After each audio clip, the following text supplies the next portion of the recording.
Hello friends, नमस्कार। स्वागत है आपका फिर से एक बार मेरे यूट्यूब चैनल में। इससे पिछली वाली वीडियो में हमने अध्ययन किया था बहिस्रावी ग्रंथि के बारे में। पूरी डिटेल से पार्ट 1 में अध्ययन कर चुके हैं और यह भी देख चुके हैं कि अंतःस्रावी, बहिस्रावी और मिक्स्ड ग्लैंड में क्या अंतर होता है। अगर वो वीडियो आपने अभी तक नहीं देखी है तो प्लीज़ मेरे चैनल पर जाकर वो वीडियो देख लेना। आज की इस वीडियो में हम एंडोक्राइन ग्लैंड यानी अंतःस्रावी ग्रंथि के बारे में अध्ययन करेंगे। वीडियो स्टार्ट करने से पहले एक ही बात कहूँगा, अगर आपने अभी तक मेरे चैनल को सब्सक्राइब नहीं किया तो प्लीज़ नीचे दिए गए रेड कलर के बटन को दबाकर प्लीज़ चैनल को सब्सक्राइब कर लेना और बगल में स्थित बेल नोटिफिकेशन आइकन को प्रेस कर ऑल पर क्लिक कर देना, ताकि जब भी मैं कोई नया वीडियो अपलोड करूँगा उसका नोटिफिकेशन सबसे पहले आपके पास पहुँचे। चलिए आज वीडियो को स्टार्ट करते हैं। सबसे पहले देखते हैं कि एंडोक्राइन ग्लैंड्स की परिभाषा, यानी जो अंतःस्रावी ग्रंथि है वो कौन सी होती है। अंतःस्रावी ग्रंथि में क्या होता है, इसमें हार्मोन का निर्माण होता है और ये ब्लड से टच होती है और डक्ट लेस होती है, यानी इसमें नलिका की आवश्यकता नहीं होती। हार्मोन जो है ब्लड के संपर्क में आकर ही अपने सभी कार्य को संपूर्ण कर लेता है। इसके बाद में हम देखते हैं कि जो अंतःस्रावी ग्रंथि है वो कौन कौन सी है। सबसे पहले ग्रंथि है हाइपोथैलेमस, यानी ऊपर से नीचे की ओर चलेंगे तो जो मस्तिष्क हमारा होता है उसमें कौन सी ग्लैंड पाई जाती है, जो हाइपोथैलेमस ग्लैंड है वो हमारे मस्तिष्क में पाई जाती है। और इससे कौन सा हार्मोन स्रावित होता है, जो हाइपोथैलेमस जो ग्लैंड होती है इससे एक प्रकार का हार्मोन स्रावित होता है, उसका नाम है नर्वस हार्मोन। और इसका मुख्य कार्य क्या होता है, ये सभी प्रकार की जो अंतःस्रावी ग्रंथि होती है उनको कंट्रोल करने का कार्य कौन करती है, हाइपोथैलेमस ग्लैंड है वो अंतःस्रावी ग्रंथियों को कंट्रोल करने का कार्य करती है। इसके कुछ एग्जाम्पल हैं, जैसे इसमें क्या होता है, भूख लगना, प्यास लगना, ठंडी लगना, गर्मी लगना, घृणा, प्रेम, बरसात आदि को कंट्रोल कौन करता है, जो हाइपोथैलेमस ग्लैंड होती है ये इन सभी को कंट्रोल करता है। इसके बाद में हमारी सेकंड ग्रंथि है पीनियल ग्लैंड। ये कहाँ पर पाई जाती है, सबसे पहले इसकी बात करते हैं ये कहाँ पर पाई जाती है। जो पीनियल ग्लैंड होती है ये हमारे दोनों आँखों के बीच में, जस्ट नाक के ऊपर बीच में पाई जाती है। और इससे कौन सा हार्मोन स्रावित होते हैं, इससे दो प्रकार के हार्मोन स्रावित होते हैं। कौन कौन से, मेलाटोनिन और सेरोटोनिन। जो मेलाटोनिन होता है वो रात के समय रंग को काला कर देता है और जो सेरोटोनिन होता है इसका मुख्य कार्य होता है नींद को अच्छी तरह से लाना। जो सेरोटोनिन होता है ये बच्चों में सबसे अधिक एक्टिव होता है।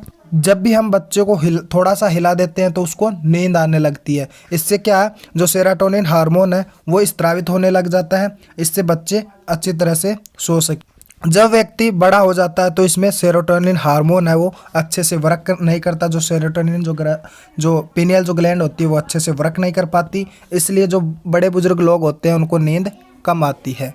इसे थर्ड आइज के नाम से भी जाना जाता है। जो पीनियल ग्लैंड है उसे थर्ड आइज के नाम से जाना जाता है। क्यों, क्योंकि यह दोनों आँखों के मध्य में पाई जाती है, इसलिए इसे थर्ड आइज के नाम से भी जाना जाता है। कुछ वैज्ञानिकों का मानना है कि इसे बायोलॉजिकल ग्लैंड के नाम से भी जानते हैं, यानी कुछ वैज्ञानिक जो होते हैं उसे बायोलॉजिकल ग्लैंड के नाम से भी जानते हैं। इसके बाद में हमारी तीसरी ग्रंथि है थायराइड ग्रंथि, यानी जो मस्तिष्क होती है उसमें 3 ग्रंथियां पाई जाती हैं। कौन कौन सी, हाइपोथैलेमस ग्लैंड, पीनियल ग्लैंड और तीसरी है पीयूष ग्रंथि। पीयूष ग्रंथि थोड़ी बड़ी है तो इसलिए हमें इसको बाद में देखते हैं। इसके एंड में देखेंगे कि पीयूष ग्रंथि का कार्य क्या होता है और पीयूष ग्रंथि क्या काम करती है। तो इसके बाद में जब ऊपर जो मस्तिष्क होता है उसमें 3 ग्रंथि है, हाइपोथैलेमस, पीनियल और पीयूष ग्रंथि। इसके बाद में हम बात करते हैं गले की। गले में कौन सी ग्रंथि पाई जाती है, जो थायराइड ग्रंथि होती है वो गले में पाई जाती है और इसको हिंदी में क्या बोलते हैं, यवटु ग्लैंड। जो थायराइड ग्रंथि होती है ये सबसे बड़ी अंतःस्रावी ग्रंथि होती है, यानी शरीर की सबसे बड़ी अंतःस्रावी ग्रंथि पूछ ले तो वो कौन सी है, थायराइड। और सबसे बड़ी बहिस्रावी ग्रंथि कौन सी है, यकृत सबसे बड़ी बहिस्रावी ग्रंथि है। और इसका मुख्य कार्य क्या होता है, जो थायराइड ग्रंथि होती है इसका मुख्य कार्य होता है जो ब्लड प्रेशर होता है उसको कंट्रोल करने का मुख्य कार्य होता है। और इससे जो थायराइड ग्रंथि है इससे कौन सा हार्मोन स्रावित होता है या निकलता है, इससे थायरोक्सिन हार्मोन निकलता है। थायराइड से कौन सा हार्मोन, थायरोक्सिन हार्मोन निकलता है। और जो थायराइड ग्रंथि ये कौन से पदार्थ का स्रावण करती है, आयोडीन और टायरोक्सिन की बनी होती है। यानी जब हमारे शरीर में आयोडीन की कमी हो जाती है तो इससे हमारे एक बीमारी होती है, कौन सी, गोइब्स या घेंगा रोग हो जाता है, जिससे क्या गर्दन जो गला है वो सूज जाता है। यह किसकी कमी से होता है, आयोडीन की कमी से होता है। और कुछ बच्चों में क्रिस्टिनिज्म रोग भी हो जाता है। इससे क्या होता है, जो बच्चा होता है वह मंदबुद्धि हो जाता है, उसका माइंड है वो अच्छे से वर्क नहीं कर पाता। और इसकी तीसरी बीमारी कौन सी है, मायोक्सिडेमा। मायोक्सिडेमा में क्या होता है, जो बच्चे होते हैं या बड़े होते हैं उनका शरीर है वो अचानक बहुत मोटा हो जाता है और जो आंखें होती है वो बाहर की तरफ मोटी मोटी बाहर निकल जाती है। ये किसके कमी के कारण होती है, थायराइड जो ग्रंथि होती है वो अच्छे से प्रॉपर से वर्क नहीं कर पाती, इस कारण से ये रोग हो जाते हैं। इसके बाद में हमारी नेक्स्ट ग्लैंड कौन सी है, पैराथायराइड। पैराथायराइड को हम पारा यौटू के नाम से भी जाना जाता है। और पैराथायराइड कहाँ पर पाई जाती है, ये भी गले में पाई जाती है। जो थायराइड जो ग्रंथि होती है इसके जस्ट पीछे दाल के दाने के समान पाई जाती है। इस पर किसका कंट्रोल नहीं पाया जाता, जो पीयूष ग्रंथि होती है इसका कंट्रोल पैराथायराइड ग्रंथि पर बिल्कुल भी नहीं पाया जाता। जो पीयूष ग्रंथि होती है वो सभी प्रकार की अंतःस्रावी ग्रंथियों को कंट्रोल करती है, लेकिन यह एकमात्र ऐसी ग्रंथि है जो पैराथायराइड ग्रंथि होती है, इस पर पीयूष ग्रंथि का कंट्रोल नहीं पाया जाता। और जो पैराथायराइड होता है इससे कौन सा हार्मोन निकलता है, पैराथायरोक्सिन हार्मोन इससे स्त्रावित होता है। और ये किसकी मात्रा को कंट्रोल करते हैं, यानी नियंत्रित करते हैं, जो कैल्शियम और फास्फोरस की मात्रा को संतुलन बनाए रखते हैं। कैल्शियम की मात्रा जब कम हो जाएगी तो हड्डियां हमारी कमज़ोर हो जाएंगी और हड्डियां भंगुर प्रकार की हो जाएंगी, ये आसानी से टूट सकती हैं। इसलिए यह कैल्शियम और फास्फोरस की मात्रा को बनाए रखता है। इसके बाद में हमारी नेक्स्ट ग्रंथि है थाइमस ग्रंथि।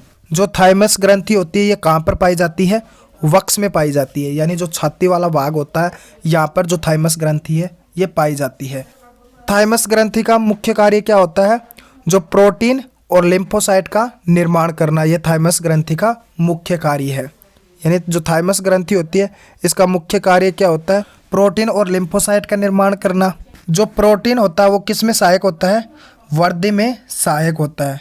यानी प्रोटीन किस में सहायक होता है, वृद्धि में सहायक होता है। और जो लिम्फोसाइट होता है वो हमारी रोग प्रतिरोधक क्षमता को बनाए रखता है या रोग प्रतिरोधक क्षमता को बढ़ाता है। जो जब बच्चे 15 साल तक के होते हैं तो ये थाइमस ग्लैंड है वो प्रॉपर वर्क करती है। इससे ज़्यादा उम्र होने पर ये जो थाइमस ग्लैंड है वो अच्छे से वर्क नहीं कर पाती। जब भी आपने छोटे बच्चों को देखा होगा, जब मिट्टी है वो खा लेते हैं उसमें बहुत सारे बैक्टीरिया होते हैं फिर भी वो बीमार नहीं पड़ते।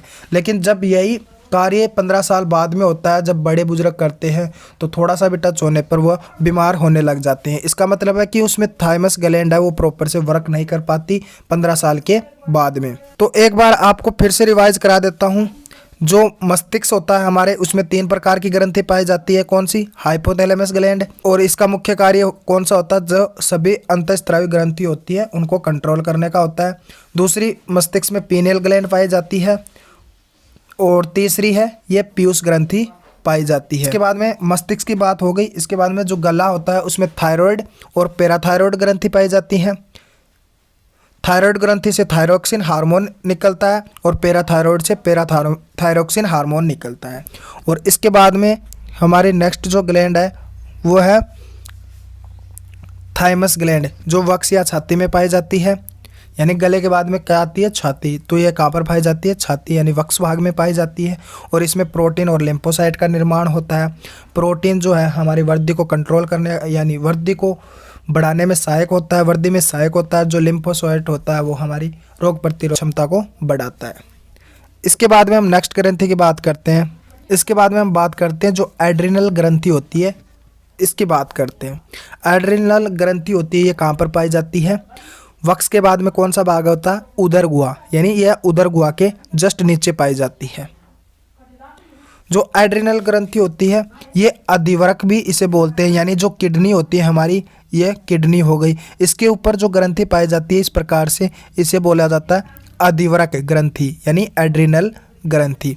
जो एड्रिनल ग्रंथि होती है उससे कौन सा हार्मोन स्त्रावित होता है, जो एड्रिनलिन हार्मोन है इससे एड्रिनल ग्रंथि से स्त्रावित होता है।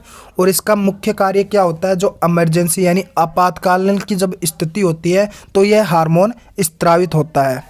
जैसे फॉर एग्जांपल की हम बात कर लेते हैं, जब अचानक हम किसी का एक्सीडेंट देख लेते हैं तो अचानक से घबराहट होती है, तो यह आपातकालीन की स्थिति है। अचानक से हमारे सामने शेर आ जाए तो इसको कंट्रोल कौन सी ग्रंथि करती है? अधिवरक जो ग्रंथि होती है वो कंट्रोल करती है। इसे 4S या 3F के नाम से भी जाना जाता है। 3F का मतलब है फाइट, फ्लाइट एंड फियर, यानी डरो, लड़ो और भाग जाओ। यह इसका मुख्य कार्य होता है। और यह बीपी जो होता है उसको बढ़ाती है, यानी जो ब्लड प्रेशर होता है उसको बढ़ाती है। और ब्लड प्रेशर को कम कौन सी ग्रंथि करती है? जो थायराइड जो ग्रंथि होती है वो ब्लड प्रेशर को कम कर देती है। जो एड्रिनल जो ग्रंथि होती है वो बीपी को बढ़ा देती है। इसके बाद में हमारा नेक्स्ट है गोनेड ग्लैंड, यानी जनन ग्रंथि। जो गोनेड ग्लैंड होती है यह जनन ग्रंथि होती है। इससे कौन से हार्मोन निकलते हैं? जनन हार्मोन निकलेंगे। और ये कौन सी प्रकृति के होते हैं? स्टेरॉइड प्रकृति के होते हैं या स्टेरॉइड से निर्मित होते हैं। और बाकी जितने भी हार्मोन हैं वो कौन सी प्रकृति के होते हैं? प्रोटीन से निर्मित होते हैं या प्रोटीन प्रकृति के होते हैं। जो जनन हार्मोन होते हैं वो स्टेरॉइड प्रकार के होते हैं। तो जो मेल होता है उसमें टेस्टिस यानी जो वर्षण होता है जो उदर गुहा के बाहर पाया जाता है, और मेल में वर्षणों की संख्या 2 होती है। इससे कौन सा हार्मोन स्त्रावित होता है? जो टेस्टोस्टेरोन जो हार्मोन है ये इससे स्त्रावित होता है। और टेस्टोस्टेरोन में जो पेशाब है उसके समय वो कुछ गंध भी छोड़ता है। इसलिए आपने देखा होगा कि जो कुत्ते होते हैं वो कहीं पर पेशाब कर देते हैं, इससे उससे टेस्टोस्टेरोन वह अपने एरिया को पहचानने में टेस्टोस्टेरोन हार्मोन की सहायता लेते हैं। जैसे कोई गाड़ी है उस पर कुत्ते ने पेशाब कर दिया, जैसे ही वो गाड़ी दूसरे एरिया के कुत्ते में जाती है तो वो टेस्टोस्टेरोन की जो गंध होती है उसको पहचान लेता है कि यह दूसरा कुत्ता हमारे एरिया में आ गया। इसलिए वह जो कुत्ता होता है वह दूसरी गाड़ी के पीछे भागता है या दौड़ता है। इसके बाद में यह किस में सहायक होता है? शुक्राणु के निर्माण में भी सहायक होता है। कौन सी? जो जनन ग्रंथि है यह एक प्रकार की शुक्राणु ग्रंथि भी होती है। इसके बाद में हम बात करते हैं फीमेल में कौन सी जनन ग्रंथियाँ पाई जाती है, यानी फीमेल में कौन से हार्मोन स्त्रावित होती हैं। जो फीमेल होती है उसमें भी ओवरी की संख्या, जो ओवम होते हैं या ओवरी होती है वो 2 होती हैं। ये उदर गुहा के अंदर उपस्थित होते हैं। जो सबसे पहला हार्मोन है इसमें एस्ट्रोजन।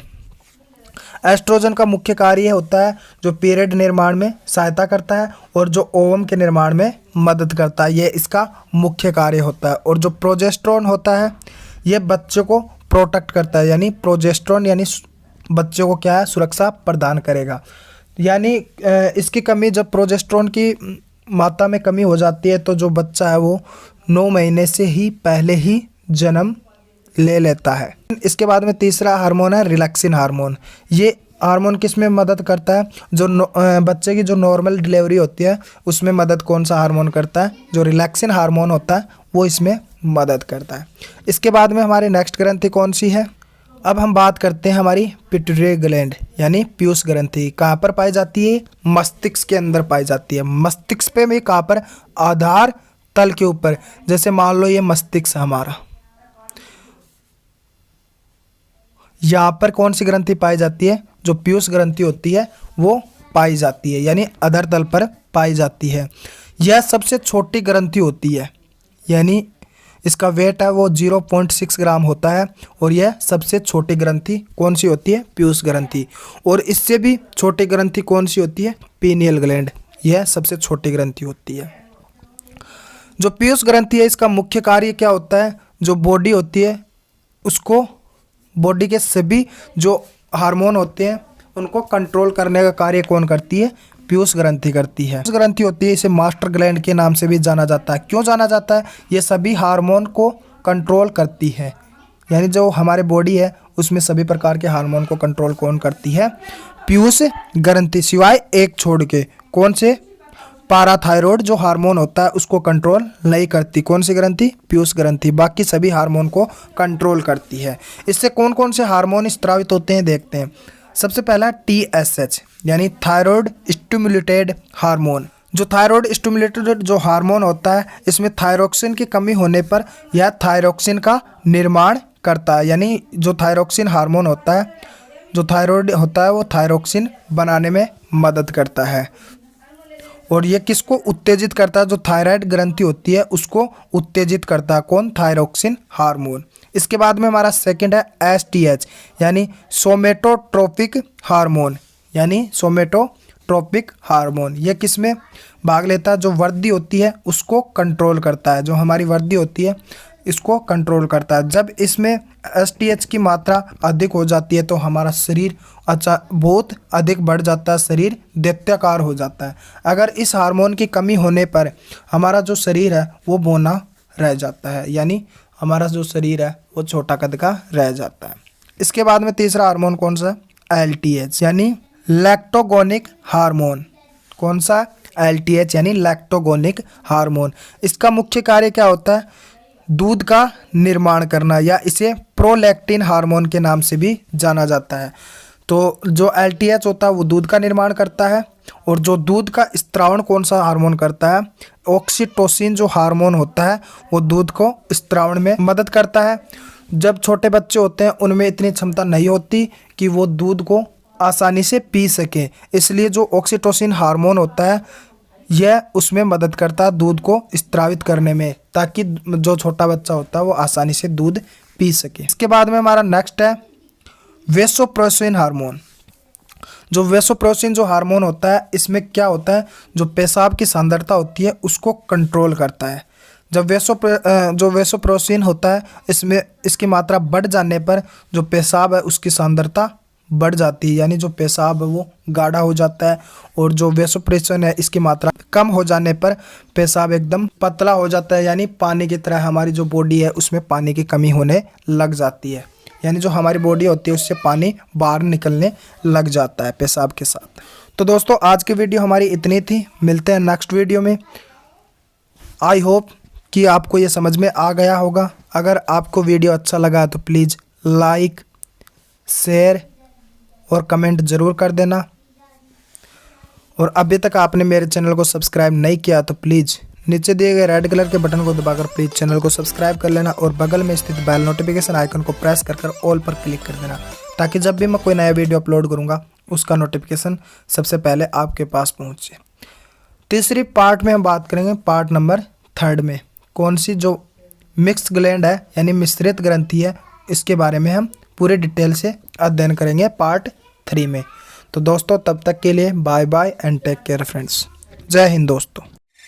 वीडियो देखने के वास्ते थैंक यू भाई लोग, है ना। भी इसको लाइक भी करो भाई, कमेंट भी करो और सब्सक्राइब भी करो। ये तुम्हारा अपना चैनल है दादा।